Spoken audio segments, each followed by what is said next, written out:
Hey Tommy, we have a really great video today. Yeah, so we're talking about some cars you can buy right now that we think are going to be very collectible in the coming years and decades. Dare I say hot tickets, Tommy. These are cars that are on sale right now, but some may be going away, some have gone away, but certainly they're going to go up in value over the next, shall we say, several decades, Tommy? I think that's probably a fair bet. Now, please note, we do not recommend buying these and holding on to them because buying cars as investments is always a terrible idea, but they are kind of a fun, conversation we're going to have about, if you buy these now, are we going to look back at them in 30 years and think, wow, that was a really cool collectible ride? I have to disagree. I think buying cars as collectibles and as investment is a great idea. So Terrible idea. I highly recommend it. Go ahead and buy these cars if you've got the money. And we've broken them down into different categories. So we've got off-roaders, we've got sedans, Tommy, we've got sports cars, and we've got luxury cars. Am I missing anything here on our list?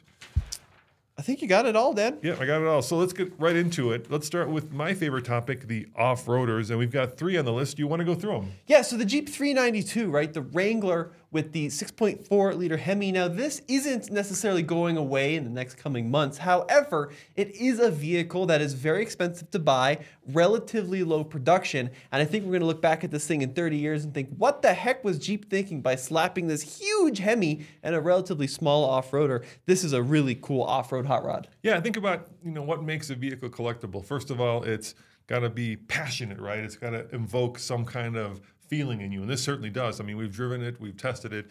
It has to be low production, and it has to be very unique in some circumstances. And this is basically Jeep taking an off-roader and combining it with a hot rod and giving something that Jeep enthusiasts have wanted forever and giving them exactly what they wanted. Love the 392. I'd love to buy one and love to hang on to it, but there's a competitor. Yeah, the Ford Bronco Raptor. Now, I don't think that this is going to be quite as collectible as the Wrangler 392 because it does seem to be a little bit more tame, right?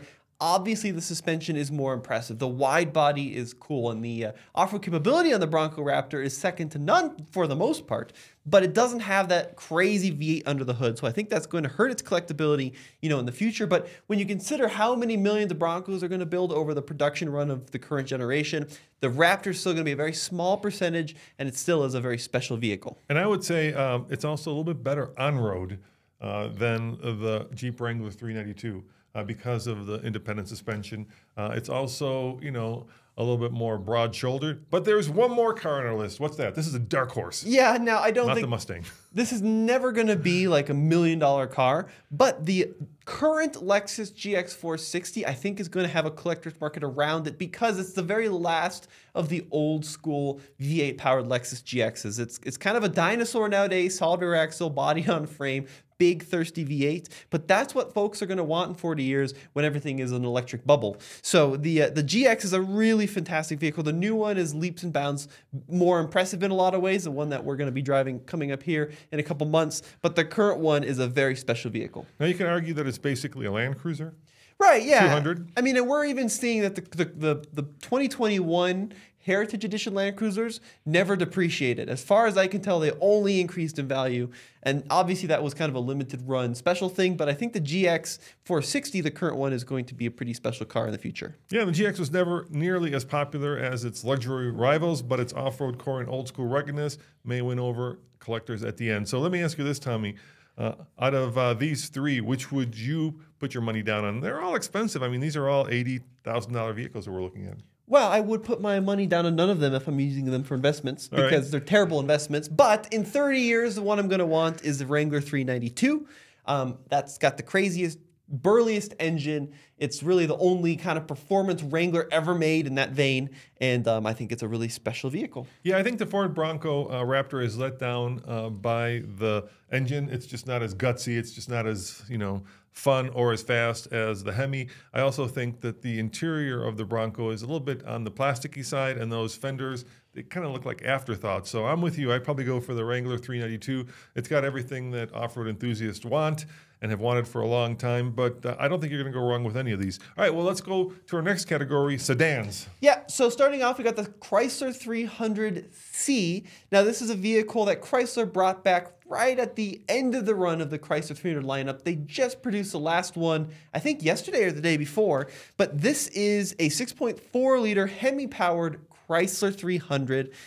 Was just discontinued, as we mentioned. Not as powerful as like the Hellcat Chargers or whatever, but just 2,000 built for the US, 200 for Canada makes it exclusive. It's got that kind of retro heritage thing with the 300C nameplate, and it's a great impressive vehicle. Now, you were there when it was unveiled, I believe, right? Yeah, right. And look, it's not from a from a design or engineering standpoint. It's really just the 300 SRT from 2014 redone 10 years later, but it is still a very impressive vehicle, and you know, it's got that limited run thing going for it. It's got that tie-in with the late 50s Chrysler, so I think that's why it's going to be collectible. So I drove the original SRT when it first came out, both off and on racetrack, and I fell in love with it, and then I started looking for some as, you know, a modern collectible. And the problem I ran into was that a lot of those were driven into the ground. People bought them, and then they used them and they abused them, so it's hard to find those. So I think with this new second gen, let's call it that, of 300Cs, they're going to be collected and they're going to be taken care of, and they're not going to be driven, so they are going to be truly collectible. And like I said, 20 years from now, when people are looking at this, they'll be like, you want the one from 2023, not the one from 20, whenever that first one came out. So next up, we got the Acura TLX Type S PMC edition. The TLX in general is such an underrated sedan. You really don't see a lot of them out on the road, but I just saw one the other day, and compared to like a 3 Series or a C-Class, the design is so much more inspired. Now, the Type S is, of course, a performance version, and if you want the most collectible, check out the PMC. The PMC is a hand-built version, which was kind of the Acura's performance division. They gave it some exclusivity, some goodies. They only came in a couple of colors. Three colors. Extra rare, and definitely a really cool vehicle. So the Type S in general, the TLX in general, awesome car, but the PMC adds to that exclusivity. I saw one, I think it was at the Chicago Auto Show last year, or yeah, this year, sorry. And I got up close. I think it's the Laguna Blue, or I might have the color name wrong, but it was the blue one. They did what was that called? Like, it was like something Huntington Beach Blue. Huntington or something. It was a California name. Anyway, it was spectacular, Tommy. And you know, they're building only hundreds of these, and you know, if I could get on the list, I would have gotten on the list. I think they were actually all sold out by the time it was actually announced, but really collectible, and really, I think, you know, with Acura's reputation for reliability, really drivable. What's next on the list? Well, it's a car that went out of production this year, the Kia Stinger GT. You know, once again, not a super high dollar car, definitely not limited production, but it only lasted 5 model years. The Stinger was introduced and then died in a pretty short amount of time, and it's not your typical Kia. Rear-wheel drive platform, beautiful design. You got a fantastic engine, you know, twin-turbo V6, also a 4-cylinder Stinger, but they're great vehicles. They look awesome, really fun to drive, and relatively rare by Kia standards. Yeah, it doesn't really fit into the Kia lineup when you think about it, right? You've got this high-performance, like, Audi A7 design with, you know, a brand that is more known for people movers. Now, I got to drive that on ice. I love that. I think it was 330 or 350 horsepower. 368. 368 V6 turbo, yeah. Yep. Incredible engine. And I remember when the Stinger first came out as a concept car, I was like, build it, build it, build it. And ironically, they did. And whenever a concept car is turned into a production car and they look identical, you know that's a recipe for a car that's going to be collectible. So next up, we've got the Cadillac CTS CT5, excuse me, V Blackwing. So the reason I said CTS is because this reminds me of back a few years ago when Cadillac had the CTS V Wagon, which, especially with the manual transmission, they built only a few hundred of them. It was supposed to be everybody's ideal car. You know, every car enthusiast wants a manual station wagon, supercharged V8. They only sold a few hundred of them, and it was kind of a sales failure. But now they're super collectible, and I think we're going to find something similar with the CT5 V Blackwing. You know, 668 horsepower, supercharged V8, and a manual transmission. Yeah, and a price tag to boot, Tommy, $93,495 MSRP, and that's not factoring the inevitable markups that are already happening. But, you know, we're living through the end of the V8, I fear. I hate to say that, but it's true, and this is one of the best ones. So if you guys want, you know, a classic Cadillac sedan with, you know, a lot of brawn and a lot of punch, this is the one to get. So of all the sedans, which one would you? I'd still get the Kia Stinger GT. Yeah, but I think if you're looking for kind of that exclusivity, you're going to want probably the CT5 Blackwing in 40 years. Yes, yeah, but for me, that's unobtainium, right? It's such a unique vehicle, whereas the Kia Stinger GT is definitely affordable, especially if you go back a few years, right? And, you know, this is a car that you got to have connections or you got to be, you know, very wealthy to afford. So for me, the Kia Stinger GT, plus I have great memories of sliding it around on the snow. It was such a hoot. All right, shall we go on to sports cars, Tommy? Right, so one that's very limited production, very expensive, and I think going to be very collectible one day is the Acura NSX Type S. Now, I did have a chance to briefly drive this car on a racetrack, and it was phenomenal. 600 horsepower, 350 built, the most hardcore of the current generation NSXs. An expensive car, but one that's definitely going to be collectible. It's got that classic recipe for what am I trying to say? Collectability. Collectability. Thank you very much, Tommy. And that is when the Acura, the newest version of the NSX first came out, it kind of hit with a giant thud, right? People were like, this is no good. It doesn't capture the spirit of the original NSX. It's not a sports car. It's more of a luxury car.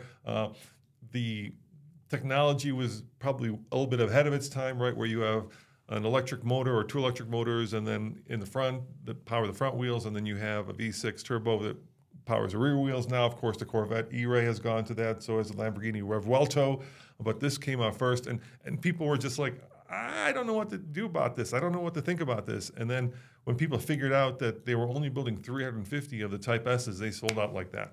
So the next vehicle on the list is the GR Corolla Marizo edition, named after the kind of the hidden track name of Mr. Akio Toyoda when he went racing. Now, the GR Corolla, already very collectible, all-wheel drive, turbocharged, 3-cylinder, manual transmission, hot hatch. The Marizo edition, though, takes it up a notch.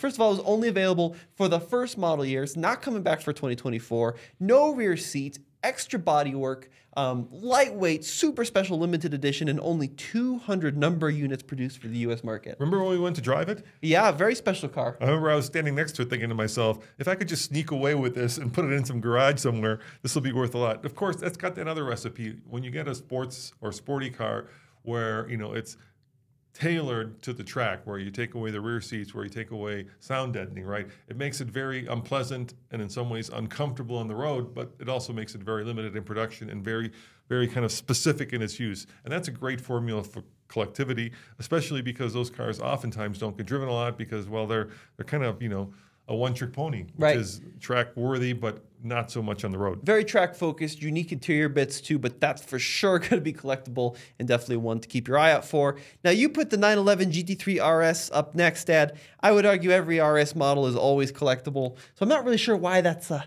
special car on our list. Because all the commenters would say, what about the GT3 and GT3 RS if we forgot about it? You could say the same thing about any number of Ferraris and Lamborghinis. Yeah, well, hold on there, Gungadin. First of all, I think Porsche is having a moment right now. Yeah, but are they going to be having a moment in 30 years? I mean, look. No, but they're having a moment now, so I think they're kind of at the pinnacle of their game at this moment, right? It's like Michael Jordan, right? Every 911's a pinnacle. They always get better. Every year they're like, wow, this one is actually the new pinnacle. No, you know, Porsche has promised to keep the 911 internal combustion as long as possible, but we know that the next one's going to be hybrid, and then you got this issue with when you get the hybrid, how do you replace the battery in 20 years from now? Whereas with internal combustion, it's relatively straightforward, right? You just pour gasoline into it. So I think this generation, especially the 992 GT3 and GT3 RS, are very collectible. There's like a lot of buzz around it. People are crazy. And usually what that means is, you know, that it goes up and then it drops quickly, but then slowly starts to come back up.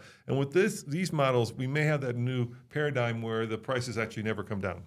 I'm going to use the B word here. What's that? Boring. All right. It's a boring choice, of course. The Ferraris are going to be collectible and the Porsches. That, I mean, yeah, it's predictable. It's an amazing car, but we like to think a little bit outside the box, Dad. Well, we are going to think outside the box with the next one for sure, right? The Nismo GTR. Yeah, right. Now, obviously, also maybe a little bit predictable, but the Nismo GTR, $224,000 for a GTR. Stupid price now, but looking back at it in 40 years, it's kind of the pinnacle of this GTR lineup, and it's going to be the one that folks want. Right, the GTR has been out for, oh man, I think it came out in 07.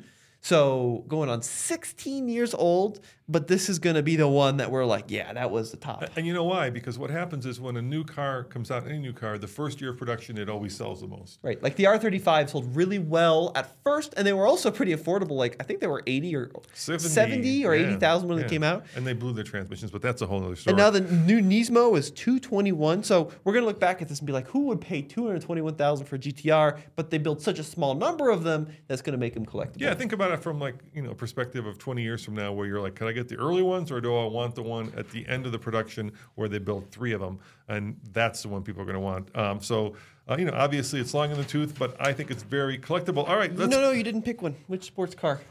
Oh, I got to pick one. Yep. If I could, Tommy, once again, I'm going to go for the most affordable one, and that's the Corolla Marizo edition. And there's also a track edition that is less collectible but more attainable, and I think I'd go for that one because obviously the Marizo edition is sold out, and God knows those have ended up in some collection somewhere. They've been hidden away in some warehouse. Yep, that's the right choice, 100%. All right, luxury cars. So we have a couple luxury options that we think are going to be collectible down the road as well. First off, we got the Lexus LC Convertible, one of the most stunningly beautiful cars that people kind of overlook, but it's a great car. Yeah, I agree. This is a car that when I first saw it, I just swooned. I swooned, Tommy. I went, oh my God. I've never seen such a beautiful car. It kind of goes back to the LFA, right? It's got those same kind of, bold cut lines. I really love that car. And ironically, it doesn't sell very well, either the coupe or the convertible. Well, it's expensive, and on paper, it doesn't really have the performance because it's got this naturally aspirated V8, which sounds incredible, but it doesn't have that like straight line, shocker performance. So I think that's one of the reasons that maybe it doesn't sell very well. But the convertible is stunning looking, great car. Not really a sports car, more of a luxury, kind of elegant looking car, but fantastic. It also may be kind of brushed with that SC 300 and 400. Remember those cars? Yeah, but those were ugly. Yes, exactly. But this isn't ugly. Right, but people, Yeah, but nobody thinks this is ugly. Everybody loves the way they look. They just don't buy it. I'm just saying, it's coming out of that lineage. And that's not a great lineage. Okay, what's another one you got there? The Escalade V. Yes. 680 horsepower, supercharged V8 in an Escalade. Now, I think it's going to be a pretty high production volume car by the time it goes out of production. But look, the future's coming. We've seen the Escalade IQ, the fully electric one. This is like the opposite of that. It is so unbelievably loud that it scares people when you drive it along. It's really comfortable, very luxurious. It's going to be very collectible. Yeah, so these are, like, once again, brand new cars that you can still buy for the most part today and squirrel away in your collection. So, Tommy, I got to ask the obvious question here, and that is, out of all these cars, which one do you think is going to become the most collectible? In other words, what's the one that's going to not depreciate but appreciate the most? Well, I think based on the original MSRP, it's got to be the GR Corolla Marizo. Yeah. That car is going to go down in history as being a great leap forward for Toyota, for being revolutionary. The Marizo was the best version of that, and they only built 200 of them, so that's my choice. All right, and which would you buy? Because you're not going to get that one. No, I would probably look for a used Stinger GT of all these cars. Yes. I think it's a great car, very underappreciated. You can get them for a lot less than the new MSRP, especially if you get one that's a few years old. I, once again, don't think you're going to see a lot of returns on it, but it's good value and it's a great car. I think for me, it would, if I were, going for the off-roader, it would be the Jeep Wrangler 392. Mm-hmm. The problem with that one, of course, is that they build a lot of them, right? Yeah, it's not super limited production. It's like the Ford Raptor. We know that about 1 out of 10 Ford F-150s going down the assembly line is a Raptor. And we didn't talk about trucks. I think one of the ones that we shouldn't have sold is the Raptor R. Yeah, right. That one is highly, highly collectible. But yeah, it would be the 392. And if this is kind of my dark horse, not Mustang again, the Lexus LC Convertible. I just love that car. It's got a wonderful V8. It's got incredible design, and now they've actually updated the infotainment, so it has gone from that old Toyota/Lexus unusable to relatively modern infotainment. So beautiful car.